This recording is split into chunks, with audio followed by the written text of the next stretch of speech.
Why not 175 ఇది అధికార YCP నినాదం. అందులో భాగంగా ఎలాంటి త్యాగాలకైనా సిద్ధంగా ఉండాలని మొదటి నుంచి చెప్పుకొస్తున్న జగన్ చేసిన మార్పుల్లో మాత్రం ఎస్సీల సీట్లలోనే భారీగా మార్పులు చేశారని ఆరోపణలు ఉన్నాయి. నా ఎస్సీలు నా బీసీలు అని చెప్పుకునే వైసీపీ అధినేత పార్టీ ప్రయోజనాల పేరుతో ఇలాంటి మార్పులు చేయడంపై ఎస్సీ నేతలు ఆవేదన వ్యక్తం చేస్తున్నట్లు తెలుస్తుంది. ఇంతకీ వైసీపీ అధిష్టానం చేసిన మార్పులేంటి? అందులో ఎస్సీ సీట్లు మార్పులెన్ని? What's the story?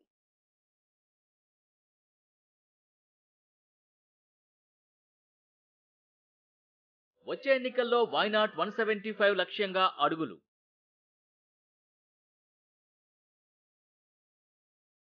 ప్రసంగాల్లో నా ఎస్సీలంటూ సీఎం జగన్ నినాదాలు. అలాగని మాకే ఎసరు పెట్టారంటూ ఎస్సీ నేతల ఆవేదన.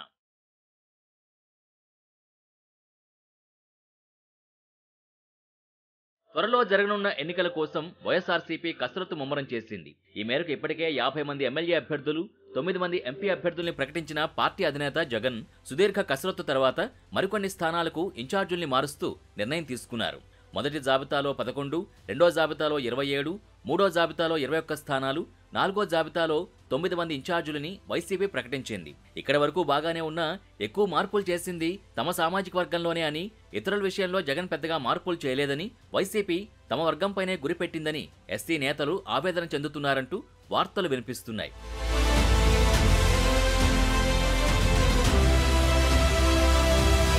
ఎలాగైనా ఈసారి అధికారాన్ని కైవసం చేసుకోవాలని భావిస్తున్న వైసీపీ అధిష్టానం భారీ మార్పులకు శ్రీకారం చుట్టింది. అక్కడి వరకు బాగానే ఉంది. మొత్తం 175 స్థానాల్లో ఎక్కువగా ఎస్సీలకు సంబంధించిన వారికే స్థానచలనాలు కల్పించింది. పనితీరు ఆధారంగా కొందరు, ఐపాక్ సమాచారం ఆధారంగా మరికొందరిని మార్పులు చేసింది. కొందరికి టికెట్లు ఇవ్వకపోగా మరికొందరిని ఏకంగా నియోజకవర్గాలనే మార్చేసింది.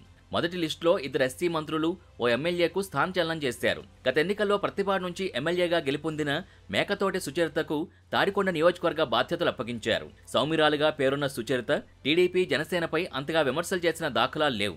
ఆమెకు నియోజకవర్గంలోనూ ఆశించినంత ప్రజాదరణ దక్కలేదు. అందుకే ఆమె మార్పు అంటూ వైసీపీ వర్గాలు చర్చించుకుంటున్నట్టు సమాచారం.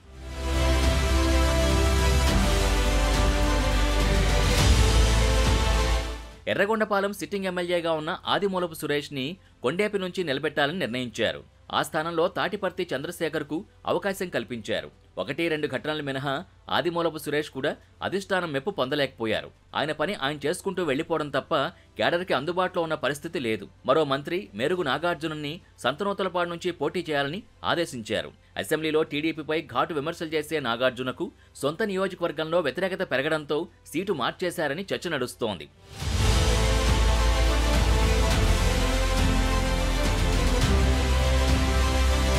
రెండో విడతను పరిశీలిస్తే పి గన్నవరం ఎమ్మెల్యే చిట్టిబాబుకి అధిష్టానం టికెట్ నిరాకరించింది. ఆ స్థానంలో విప్పర్తి వేణుగోపాల్కి అవకాశం కల్పించారు. మొదటి నుంచి చిట్టిబాబు వైఖరి అధిష్టానానికి నచ్చలేదనే వాదనలు ఉన్నాయి. ఆయన సోదరుడితో పాటు కుమారుడు పార్టీని అడ్డం పెట్టుకుని అక్రమాలకు పాల్పడినట్టు ఆరోపణలు బలంగా రావడంతోనే జగన్ ఈ నిర్ణయం తీసుకున్నట్టు సమాచారం. పాయకరావుపేట ఎమ్మెల్యే గొల్ల బాబురావు వైపు మొగ్గు చూపని వైసీపీ అధిష్టానం ఆ స్థానంలో కంబాల జోగులను రంగంలోకి దించాలని నిర్ణయించింది. గొల్ల బాబురావు పనితనం పట్ల అధిష్టానం అసంతృప్తిగా ఉందని, అందుకే ఆయన్ని తప్పించారని స్థానిక నేతలే గుసగుసలాడుకుంటున్నారు. కంబాల జోగులు ప్రస్తుతం ప్రాతినిధ్యం వహిస్తున్న రాజాంలో డాక్టర్ తాలి రాజేష్కు అవకాశం ఇచ్చారు. నియోజకవర్గంలో జోగులకి తీవ్ర వ్యతిరేకత ఉందని సమాచారంతో ఆయన్ని మార్చినట్టు కనిపిస్తోంది.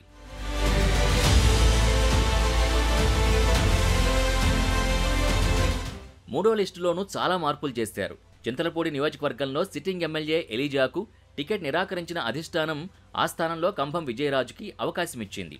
మొత్తం ఎంపీ పెత్తనంతో ఇష్టానుసారంగా మార్పులు చేశారని సిట్టింగ్ ఎమ్మెల్యే ఎలీజా పలుమార్లు ఆరోపణ చేయగా అది నచ్చని అధిష్టానం ఆయన్ని తప్పించిందనే వాదనలు ఉన్నాయి.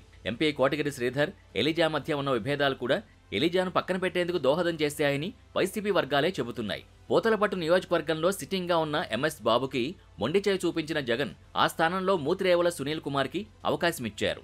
ఎస్సీ నియోజకవర్గాల్లో మార్పులు చేయడంపై సిట్టింగ్ ఎమ్మెల్యే ఎంఎస్ బాబు వైసీపీ అధిష్టానాన్ని తప్పుపట్టారు. నియోజకవర్గాల్లో కష్టపడి పనిచేసే ఎస్సీ ఎమ్మెల్యేల్ని బలిపశువుల్ని చేస్తున్నారంటూ ఆయన విమర్శలు గుప్పించారు. అయితే చిత్తూరు జిల్లా మంత్రిగా ఉన్న పెద్దిరెడ్డి కనుసన్నల్లోనే పోతలపట్టు ఇన్ఛార్జి మార్పు జరిగిందనే వినికిడి ఉంది.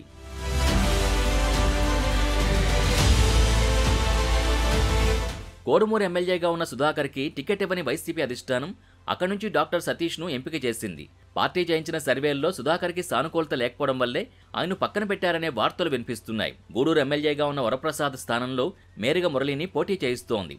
ఈయన గతంలో ఆర్డీఓగా పనిచేసిన అనుభవం ఉంది. వరప్రసాద్పై సొంత పార్టీ నుంచే వ్యతిరేకత వ్యక్తమైన వేళ ఆయన్ని కొనసాగించేందుకు జగన్ నిరాకరించారు. తొలి నుంచి జగన్కు అండగా నిలిచిన వరప్రసాద్కు కూడా టికెట్ నిరాకరించడం వైసీపీలో హాట్ టాపిక్గా మారింది.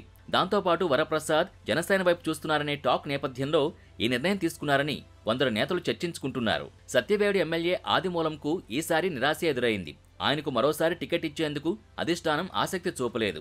ఆయన స్థానంలో తిరుపతి సిట్టింగ్ ఎంపీగా ఉన్న మద్దెల గురుమూర్తికి అవకాశం కల్పించారు. తిరుపతి ఎంపీ సీటుని ఆదిమూలంకు కేటాయించారు. ఇష్టం లేకున్నా పార్టీ నిర్ణయంతో లోక్సభకు పోటీకి సిద్ధమయ్యారు ఆదిమూలం.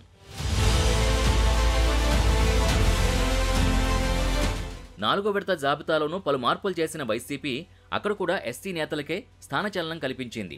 ఉప ముఖ్యమంత్రిగా ఉన్న నారాయణస్వామికి సీటు మార్పు చేస్తూ ఆయన్ని చిత్తూరు ఎంపీగా పోటీ చేయిస్తున్నారు.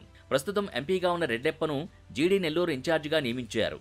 మరోవైపు సింగనమల ఎమ్మెల్యేగా ఉన్న జొన్నలగడ్డ పద్మావతికి టికెట్ నిరాకరించిన వైసీపీ ఆ స్థానంలో వీరాంజనేయులకి అవకాశం కల్పించారు. జిల్లాల్లో ఆధిపత్య పోరు కారణంగానే పద్మావతికి టికెట్ దక్కలేదని వాదనలు వినిపిస్తున్నాయి. ఇన్ఛార్జీల మార్పులు జరుగుతున్న సమయంలోనే సాగునీటి విషయంలో పార్టీ అధిష్టానాన్ని, మంత్రుల్ని ఇరుకున పెట్టే విధంగా పద్మావతి వ్యాఖ్యలు చేయడం, వాటిపై సీఎంఓకి స్వయంగా వెళ్లి వివరణ కూడా ఇచ్చుకోవాల్సిన పరిస్థితి నేపథ్యంలో టికెట్ దక్కలేదని నియోజకవర్గంలో చర్చించుకుంటున్నారు. నందికొట్కూరు ఎమ్మెల్యేగా ఉన్న ఆర్డర్ని కొనసాగించేందుకు ఇష్టపడని సీఎం జగన్ ఆ స్థానంలో డాక్టర్ సుధీర్కి అవకాశం కల్పించారు. తొలి నుంచి ఈ నియోజకవర్గంలో సిట్టింగ్ ఎమ్మెల్యేకు బైరెడ్డి సిద్ధార్థరెడ్డికి వర్గపోరుంది. బైరెడ్డి చక్రం తిప్పడం వల్లే సుధీర్ని జగన్ ఎంచుకున్నట్టు తెలుస్తోంది. అటు మడకశిర ఎమ్మెల్యేగా ఉన్న తిప్పేస్వామిపై సీతకన్ను వేసిన వైసీపీ ఆ స్థానంలో ఈర లక్కప్పకు అవకాశం ఇచ్చింది. సర్వే నివేదికలు, వ్యక్తిగత ఇమేజ్ లేకపోవడం వల్ల కొత్త అభ్యర్థిని తీసుకురావాల్సి వచ్చిందని వైసీపీ నుంచి టాక్. కొవ్వూరు, గోపాలపురం నియోజకవర్గాల్లో అభ్యర్థుల్ని అధిష్టానం అటు ఇటూ మార్చింది. కొవ్వూరు సిట్టింగ్ ఎమ్మెల్యేగా ఉన్న తానేటి వనితను గోపాలపురంకు, గోపాలపురం సిట్టింగ్ ఎమ్మెల్యేగా ఉన్న తలారి వెంకట్రావుని కొవ్వూరుకు మార్చారు.